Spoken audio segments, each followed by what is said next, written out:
Bonjour à toutes et à tous et ravi de vous retrouver. Nous allons évidemment parler aujourd'hui de la France. La France qui malheureusement inquiète de plus en plus, avec notamment un président de la République française, M. Macron, qui vient de déclarer que la France était menacée par une guerre civile. C'est assez incroyable d'entendre ça. Un président ne devrait pas dire ça, ça c'est sûr, mais surtout c'est un petit peu comme si un pyromane se plaignait des dégâts qu'il avait causés en allumant lui-même le feu. Non, ce n'est pas sérieux vraiment. Toujours est-il que la situation est proche de la catastrophe, disons-le, et parallèlement cette question, est-ce que la France ne va pas déclencher une crise grecque, mais puissance 10? Je sais, certains me disent, mais non, la Grèce n'est pas comme la France. Évidemment que ce n'est pas la même chose, mais néanmoins, les ingrédients sont là pour déclencher une très grave crise à la fois en France, mais également à l'échelle de l'ensemble de la zone euro. Quelles seront les conséquences pour nous, les citoyens, pour les entreprises, pour notre épargne, pour l'activité, pour le chômage? Nous sommes aujourd'hui sur un volcan qui est en train malheureusement d'exploser et c'est particulièrement dangereux encore une fois. Donc on va voir ça dans le détail avec notamment des chiffres qui viennent de sortir pour rendre compte de l'activité économique française qui est en train de sombrer dans la récession malheureusement. On terminera néanmoins, comme d'habitude, par une bonne nouvelle. En fait, il y a même deux bonnes nouvelles. Alors, on verra ça tout à l'heure. Mais néanmoins, c'est important de, malgré tout, garder l'espoir. Nous sommes là, encore une fois, pour dire la vérité économique avec des graphiques, bien sûr, réalisés sans trucage. Et donc, justement, on commence tout de suite avec ces chiffres qui viennent de sortir. En fait, on vient d'avoir les premières enquêtes qui ont été menées après la dissolution de l'Assemblée nationale pour voir un petit peu comment réagissent notamment les chefs d'entreprise et notamment les directeurs d'achat. Je vous rappelle que donc, au mois de mai, on avait déjà des directeurs d'achat qui annonçaient une contraction de l'activité au mois de mai, donc c'était avant la dissolution. Donc là, on a les premiers chiffres du mois de juin. On n'a pas encore les chiffres définitifs, mais ce sont les premières, je dirais, intentions finalement des directeurs d'achat. Et malheureusement, ce n'est pas bon. C'est en train de s'effondrer. La récession était déjà là avant le 9 juin et malheureusement, elle s'aggrave après le 9 juin. Donc vous reconnaissez cette enquête. Il y a une barre à 50. Au-dessus, c'est la croissance de l'activité. En deçà, c'est la baisse de l'activité. On commence avec l'industrie, vous voyez, ça fait 23 mois consécutifs de contraction de l'activité dans l'industrie. Où est la réindustrialisation? C'était un peu de la tarte à la crème. On voit où on en est aujourd'hui, regardez-moi au mois de juin, ça continue de partir à la baisse, on est à 45,3, quand un niveau de stagnation à 50. Vous voyez qu'on est effectivement particulièrement bas. Jusqu'à encore quelques mois, les services résistaient. Ce n'est plus le cas. Déjà au mois de mai, on est repassé sous la barre des 50.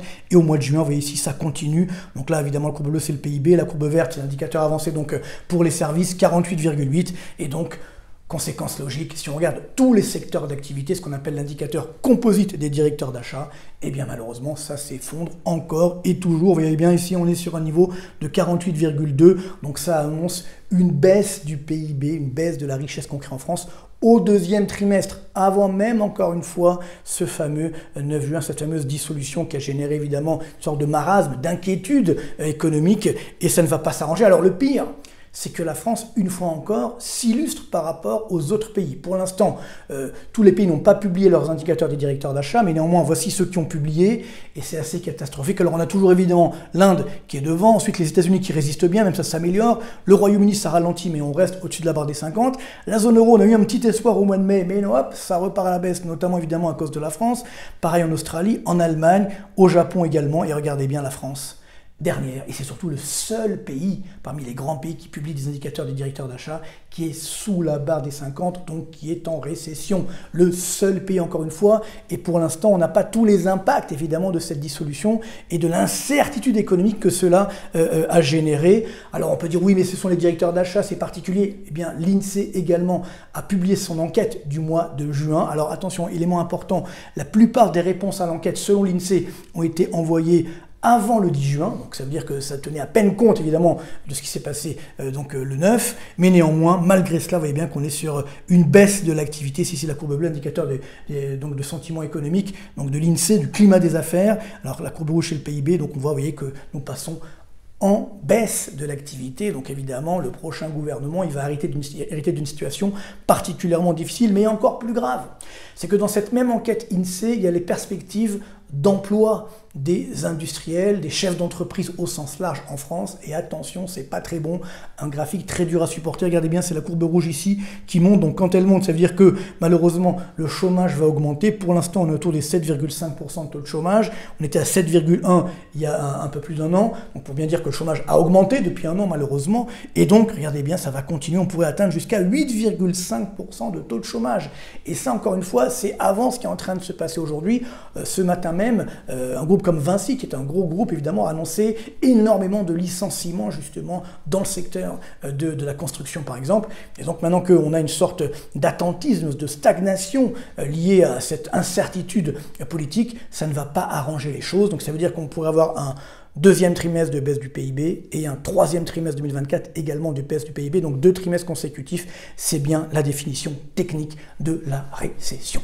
Alors voilà, le drame est là. Alors surtout, quand on regarde le détail, je dirais, des programmes qui est annoncé, je l'ai évoqué la semaine dernière, ce qui m'inquiète le plus, c'est que certains, notamment, disons-le, le Front de gauche, alors je ne fais pas de politique politicienne, évidemment, simplement, je fais mon métier d'économiste, et ce qui est fou, c'est que certains proposent justement encore d'augmenter les impôts. Et ça, évidemment, ça n'a aucun sens, puisque même si on dit oui, il y a des prix Nobel d'économie, des professeurs d'économie, etc., qui soutiennent cela, encore une fois, ils sont très éloignés de la réalité économique, ce sont des gens dogmatiques, ce sont des gens politisés, et donc très dangereux. C'est ça le problème, parce qu'il y a la théorie, bien sûr, hein, c'est une chose, puis après, il y a la réalité économique.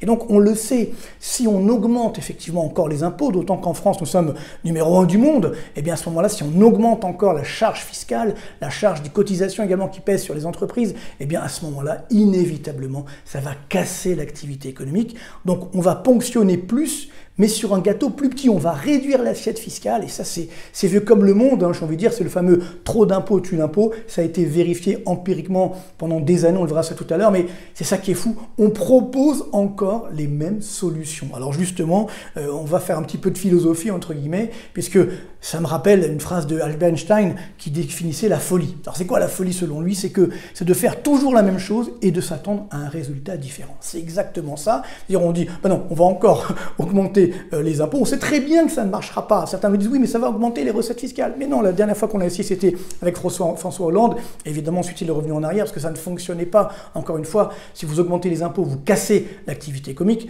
sans parler de l'exode fiscal de certains. Et donc, à partir de là, s'il y a moins d'activité économique, eh bien, il y a moins de recettes fiscales, il y a plus de chômage, donc il y a plus de dépenses, il y a plus de déficit. Donc, c'est le scénario vicieux qui, évidemment, est catastrophique. Alors, j'ai pris d'autres phrases, évidemment, qu'on peut emprunter aux Grecs ou aux Romains. Alors, ça dépend, c'est aussi Ménandre ou Sénèque.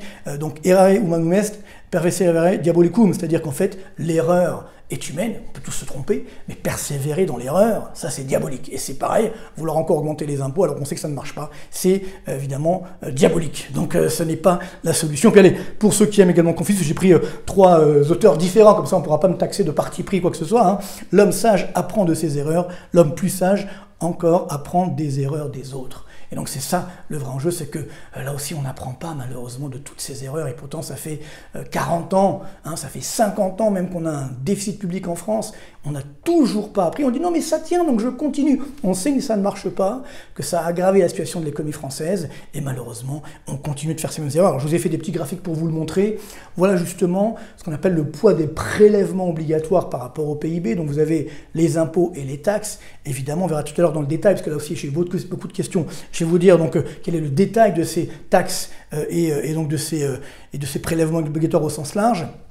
Donc voilà, donc dans les années, vous voyez, on est monté à 59, c'est les chiffres de l'INSEE, les premiers chiffres de l'INSEE. Alors c'est recalculé par Eurostat, puisqu'en fait l'INSEE minore un petit peu donc ce poids des prélèvements obligatoires. Donc là c'est INSEE plus calcul évidemment d'Eurostat. Vous voyez, on était à 31% hein, d'imposition, de taxes, de cotisations par rapport au PIB, puis après ça augmente. Alors il y a eu un premier choc avec Giscard, effectivement, donc ça a commencé, on voit, la courbe bleue, c'est la croissance moyenne sur 10 ans. Vous voyez que ça c'est, alors évidemment ça met un peu de temps à agir, mais très vite, dès qu'on augmente la pression fiscale, quelques années plus tard, tac, la croissance moyenne sur 10 ans, la croissance structurelle en quelque sorte, baisse et de plus en plus fortement. Après on a eu l'épisode Mitterrand, alors là évidemment c'est encore plus grave, parce que là on a très fortement augmenté, vous voyez on est monté à 42% du PIB, et bam, la croissance évidemment s'est effondrée. Après on a stabilisé, alors Rocard, puis Balladur, hein, c'est marrant, enfin ils ont fait la même politique plus ou moins, entre guillemets, c'est-à-dire surtout Rocard, mais Balladur a continué en augmentant ce poids donc, des prélèvements obligatoires par rapport au PIB. Et là, on voit que la croissance, bon, alors on avait déjà beaucoup baissé, donc là, ça baissote encore un petit peu. Et puis après, évidemment, Sarkozy, puis surtout Hollande, hein, les deux là aussi, on voyait gauche-droite, finalement, on a mené les mêmes mesures, on a augmenté la pression fiscale, la pression des cotisations sur les entreprises, sur les ménages français, en pensant que ça allait marcher. Vous voyez, eh bien non, ça n'a pas fonctionné. On a bien eu cet écroulement de la croissance structurelle, on est autour des 0,8-0,9%. Vous voyez, alors, et même là, évidemment, bon là, il y a eu la période Corona, bien entendu, mais là, si on voit, donc on a les chiffres de 2022, on n'a pas encore 2023, eh bien, on se rend compte qu'on est à 48% de prélèvements obligatoires par rapport au PIB. C'est évidemment le niveau le plus élevé au monde. Hein, donc c'est un record évidemment pour nous les Français. Donc c'est particulièrement dangereux. Et encore une fois, ça ne marche pas. Plus j'augmente ma pression fiscale, plus ma croissance structurelle baisse. C'est ça le drame. Et alors j'ai fait le même graphique avec la dette publique. Et là aussi c'est pas joli. Vous voyez, donc on voit, parce que ça on l'oublie souvent, mais en 80, quand Mitterrand a fait sa relance, il y avait encore 20% de dette publique. Donc ça allait encore. Et ensuite, évidemment, ça n'a cessé d'augmenter. Et plus vous avez augmenté votre dette, en pensant que ça allait calmer le jeu, que ça allait assurer la paix sociale, etc., plus la croissance est effondrée, et plus on le voit, plus l'instabilité sociale et sociétale. Regardez ce qui se passe aujourd'hui. Hein. Donc c'est incroyable que M. Macron, qui a augmenté de quasiment 1000 milliards la dette publique, même s'il y a eu le corona, mais tout de même, ça a continué après. Et bien malgré cela, il nous dit lui-même que nous sommes menacés par une guerre civile. Alors pourquoi avoir fait ça? C'est la preuve, encore une fois, que cette dette publique, que ce recours à la dette publique, à la dépense publique, aux impôts, ne fonctionne pas. Ça serait bien, encore une fois, que les dirigeants et que même les économistes fassent leur boulot et disent la vérité aux Français. Il faut arrêter de mentir aux Français, de leur laisser croire qu'en augmentant les impôts, tout va s'arranger. Non, en augmentant les impôts, vous allez encore tuer la France, générer un exode fiscal, et ça sera évidemment catastrophique. Également pour notre épargne, parce que notre épargne, bien sûr, est menacée, comme nous sommes numéro 1, entre guillemets, donc mondial des impôts, et comme les impôts n'ont jamais été aussi élevés, également les taxes, les cotisations, etc., eh bien, il va falloir taxer autre chose, et donc, évidemment, ça sera l'épargne qui va être taxée. Et ça, c'est particulièrement dangereux, et notamment, encore une fois, je ne parle pas pour les très riches sont déjà partis, de toute façon, et puis partiront encore plus, évidemment, si demain, on mène une telle politique, mais ce qui veut dire que, même pour les gens modestes, pour la classe moyenne, évidemment, elle sera impactée, puisque toute l'épargne, tout sera impacté par l'augmentation de l'imposition sur l'épargne et sur le patrimoine. Donc attention, c'est extrêmement dangereux et malheureusement, voilà dans quel pétrin nous sommes, parce que également les derniers dirigeants français ont continué sur cette tendance, malheureusement, ce qui est très, très grave. Vous voyez que dernier excédent public, hein, je remonte à 1974, depuis que des déficits, là on voit bien effectivement l'ère Mitterrand, on a commencé à dire oui c'est formidable le déficit, après de nouveau Mitterrand, Rocard, etc., ça continue, et ainsi de suite. On n'a jamais eu d'excédent, et même l'année dernière, le déficit public a continué d'augmenter et il continuera évidemment d'augmenter pour 2024. Alors, quant à ceux qui me disent, oui, mais bon, c'est bien, on va augmenter le SMIC, les salaires, etc. Oui, c'est très bien tout ça, mais si on fait payer le poids sur le coût, donc sur les entreprises, il y aura une répercussion à la hausse sur les prix. Là aussi, c'est du bon sens économique, c'est pas de la politique politicienne, c'est du bon sens économique. Et la dernière fois qu'on a fait ça en France, justement, c'était la relance 81 de Mitterrand, et à l'époque, quelques années plus tard, regardez bien, donc on a eu une inflation qui est montée à plus de 14%. Donc ce qu'on a gagné dans un premier temps, on l'a perdu ensuite avec l'explosion de l'inflation, à tel point que Mitterrand a dû faire machine arrière, et ensuite il y a eu même une politique de rigueur qui a évidemment aggravé la situation. Donc c'est ça le problème, encore une fois. Bien sûr qu'on a tous envie, je dirais, d'avoir un SMIC à 2000 €, pourquoi pas, et ainsi de suite, d'augmenter ses salaires, mais moi j'aurais plutôt tendance à baisser les charges, les cotisations qui pèsent sur les salaires, en réduisant évidemment d'autres dépenses publiques pour améliorer, pour augmenter effectivement donc le pouvoir d'achat des ménages. Mais si, encore une fois, on fait peser le coût sur les entreprises ou sur l'État, à ce moment-là, on n'aura rien gagné très vite. Eh bien, il faudra réaugmenter les impôts, il y aura une inflation qui va augmenter, et puis surtout, le chômage. Là aussi, regardez, hein, la relance de 81, quelques années plus tard, on était à 9% de taux de chômage, alors qu'au début de 81, on était à 6,2% de chômage. C'est ça que nous voulons pour nos enfants? Non, ce n'est pas sérieux. Et quand je vois effectivement des économistes me dire oui, non, mais c'est bon, il faut voter LFI, c'est parfait, etc. Même Dominique Strauss-Kahn, c'est incroyable, il est sorti de sa tanière pour nous dire qu'il fallait voter le LFI, c'est assez incroyable. Donc là, ça vaut très bien, parce que beaucoup, parfois me disent, oui, mais DSK, c'est un super économiste. Non, pas du tout, vous le savez, au royaume des aveugles, les borgnes sont rois, et donc il a fait illusion. Je rappelle que c'est lui qui a quand même théorisé les 35 heures, même si c'est Martine Aubry qui l'a mis en musique, c'est lui qui les a théorisés, donc on voit bien, la vérité est en train de ressortir. Je pense que c'est ça qui est en train de se produire aujourd'hui. On voit, entre guillemets, la vérité des personnes, la vérité des sentiments, et donc ce qui compte pour moi avant tout, c'est de sauver notre économie française. Et si évidemment on augmente encore les impôts avec le blanc-seing de certains, évidemment, ça sera une catastrophe. Et c'est pourquoi aujourd'hui, je pense que nous devons sauver la France, faire l'inverse, réduire la pression fiscale, évidemment, pour tous, les entreprises, les ménages, réduire également certaines dépenses qui sont particulièrement élevées. Alors justement, on va voir ces dépenses publiques, quelles sont-elles? Parce que là aussi, on entend beaucoup de choses. Alors tout d'abord, on va regarder les impôts et les taxes. Donc on l'évoquait, c'est vrai que au total, il y a 1291 milliards d'euros d'impôts, taxes et cotisations sociales. Alors on dit oui, mais il n'y a que des cotisations sociales. Non, cotisations sociales, vous voyez, c'est à peu près 32% du total. L'année dernière, ça a augmenté de 20 milliards d'euros. Ça, c'est en 2023. Vous voyez, la TVA, 205 milliards, c'est 14% du total. La CSG, un impôt qui ne devait pas durer à l'époque, créé en 80 par Michel Rocard, vous voyez, c'est 10,1% du total, et ainsi de suite. Donc vous voyez que cotisation sociale, c'est important, mais c'est que finalement 32% par rapport donc à un total, je dirais donc de 88,8% pour l'ensemble des recettes de l'État. Après, il y a des recettes liées à la production, liées à la propriété, parce que l'État a également, finalement, il est également un acteur économique. Donc au total, 1454,5 milliards de recettes de l'État. Donc c'est évident qu'il faut réduire cette pression fiscale, ces coûts au sens large, pour la collectivité, pour les ménages, pour les travailleurs, pour les entreprises. Il faut réduire tout ça et ne pas, surtout pas l'augmenter, sinon nous sommes à la veille d'une catastrophe économique. Alors si on regarde maintenant dans les dépenses publiques, là aussi, ça c'est sur les chiffres de 2023, chiffre de l'INSEE bien entendu, prestations sociales, vous voyez c'est 33% du total, 531,1 milliards. Mais attention, regardez, deuxième ligne, dépenses de fonctionnement. Et oui, 514 milliards, c'est 32%. Donc regardez bien, dans les dépenses de l'État, il y a certes 33% pour les prestations sociales, mais il y a 32% juste pour les coûts de fonctionnement. Donc il est là, elles sont là les économies à faire sur les coûts de fonctionnement. Regardez bien, l'année dernière, ça a augmenté de 24,7 milliards d'euros. Personne n'en a parlé, évidemment. Alors, le coût de fonctionnement, c'est quoi? Bien sûr, c'est les salaires, c'est les frais de bouche, etc. C'est tout ce qui, je dirais, ne génère pas d'investissement, ne génère pas de dynamisation de la croissance française. Et là, évidemment, ce fameux millefeuille administratif, il y a de quoi le réduire. Voilà où nous pouvons agir. Mais il faut absolument qu'on s'engage à réduire ces dépenses de fonctionnement. Après, évidemment, on améliorera les prestations sociales, les gaspillages, les fraudes, etc. Mais déjà, là, on peut tout de suite récupérer, regardez bien, 24,7 milliards l'année dernière, ça a augmenté. C'est quand même fou, hein. Ça, vous ne le saviez pas. Et oui, sur 1600 milliards au total de dépenses, on a 514 milliards de dépenses uniquement de fonctionnement. Alors après, vous avez les transferts sociaux en nature, vous avez les investissements, regardez, c'est que 7,7%. Bien sûr, il y a les subventions, là aussi, les subventions, c'est énorme. Oui, mais c'est que 4,4% du total. D'ailleurs, ça s'est réduit un petit peu l'année dernière.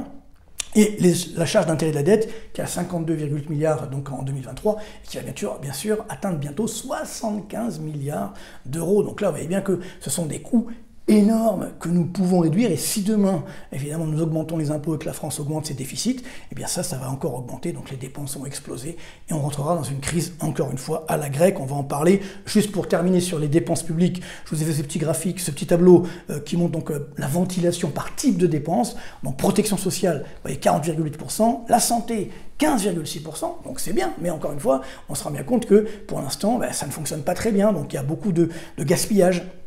On met des sommes énormes, malheureusement, qui ne sont pas adéquates et qui ne rendent pas l'efficacité économique. Activité économique, 11,5%. Là aussi, beaucoup d'argent pour aider aussi là, pour colmater les brèches, et malheureusement, ça ne sert pas à grand chose. J'ai regardé les services généraux, c'est pas mal, 10,6% du total. Là encore, effectivement, il y a de quoi avancer, de quoi faire des économies. On va ensuite l'enseignement, la défense, voilà. Ça, c'est évidemment la répartition de ces dépenses publiques. Donc, on voit où il y a effectivement des économies à réaliser, où il faut justement, comment il faut sauver la France. Je termine donc par, évidemment, donc, ces dépenses liées à la charge d'intérêt de la dette. Vous voyez, ça ne cesse d'augmenter.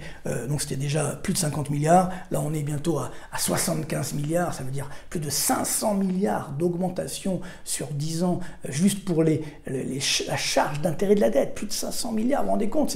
C'est quasiment 550 milliards exactement. C'est des sommes complètement folles qu'on a donc gâchées. Et si, évidemment, les taux d'intérêt continuent d'augmenter, pour l'instant, ça se stabilise un petit peu, mais on est quand même toujours autour des 3,2% sur le taux 10 ans, et bien évidemment, ça va déraper encore plus et ça coûtera encore plus cher à l'ensemble des Français et à l'activité économique. D'où ce risque, effectivement, de crise à la grecque en France, Qu'est-ce qui s'est passé en Grèce? Évidemment, c'était un scénario beaucoup plus dramatique, parce que les Grecs avaient en partie menti. Bon, est-ce que nous aussi, on n'a pas un petit peu menti ici ou là? Ça, on le verra si jamais il y a un audit.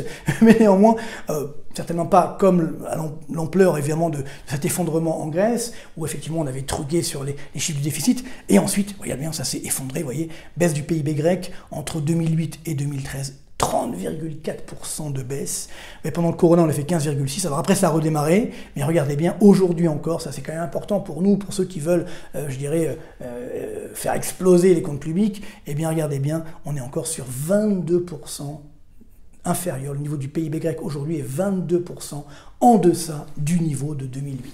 Alors je ne dis pas que ça va nous arriver, mais c'est clair qu'aujourd'hui, s'il y a une baisse, s'il y a une situation française catastrophique avec évidemment un marasme économique, une augmentation du déficit public et donc une défiance à l'égard de la France, il y aura au moins une baisse du PIB de 5 à 10%.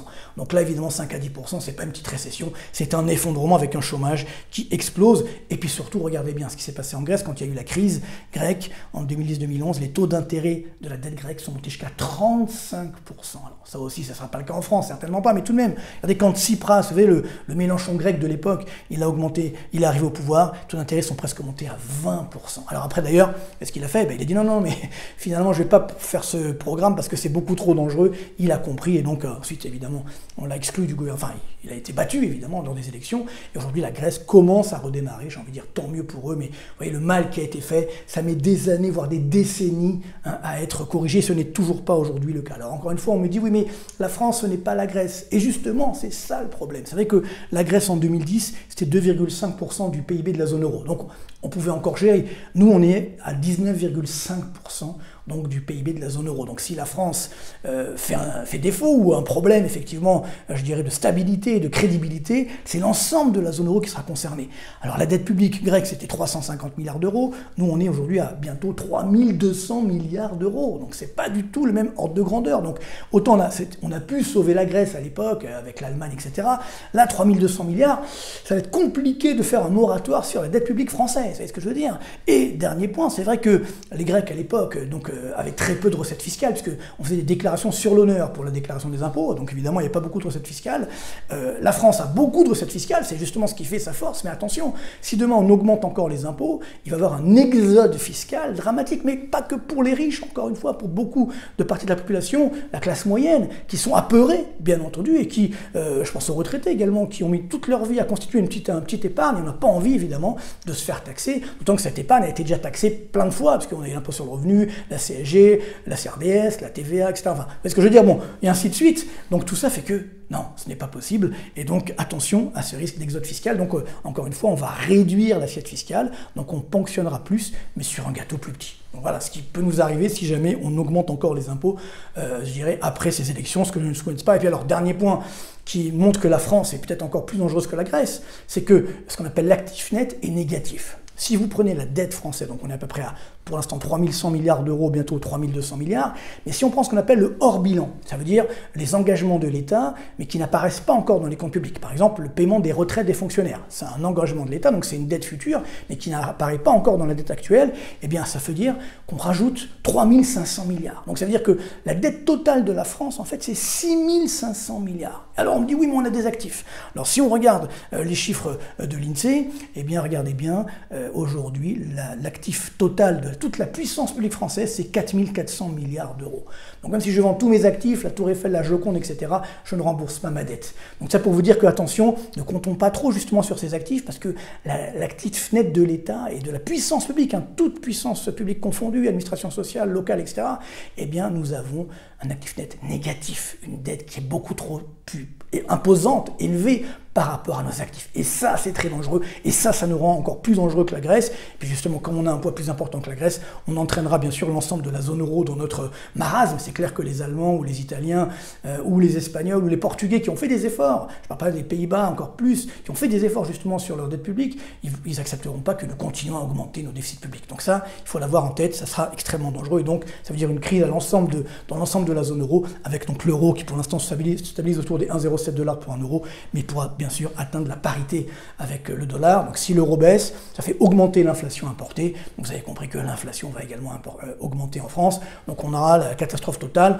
récession, chômage qui augmente, augmentation des taux d'intérêt, inflation élevée, bon, fuite de l'épargne également, y compris de la classe moyenne.